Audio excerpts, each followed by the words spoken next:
క్రీస్తు నామంలో అందరికీ వందనాలండి. తల్లిదండ్రులను దూషించమని బైబిల్ చెప్పిందా? చెబుతుందా?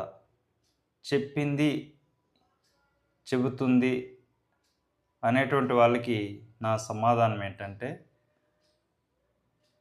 తల్లిదండ్రులను సన్మానించము, ప్రేమించమని బైబిల్ చెబుతుందండి.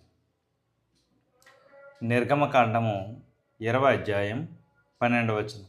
నీవు దీర్ఘాయుష్మంతుడగునట్లు నీ తండ్రిని తల్లిని సన్మానించుము.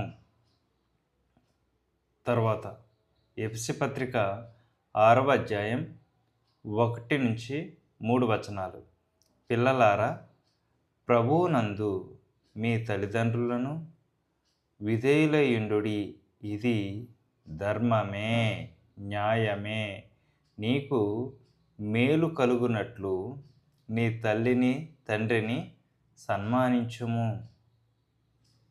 ఇంత క్లియర్గా బైబిల్ బోధిస్తున్నప్పుడు కూడా దాన్ని ఎలాగైనా తప్పు త్రోవలలో దాన్ని తీసుకుని వెళ్ళాలి, లేదా దాన్ని తప్పుగా చిత్రీకరించాలి, లేదా దాన్ని తప్పుగా ప్రజలలోనికి తీసుకుని వెళ్ళాలి అనేటువంటి దురుద్దేశంతో ఎవరైతే ఉన్నారో వారికి నా సమాధానం అండి. బైబిల్ చాలా గొప్పది. ఎప్పుడు న్యాయమైన జ్ఞానానుసారమైనటువంటి సంగతులు మాత్రమే బోధిస్తుంది, కానీ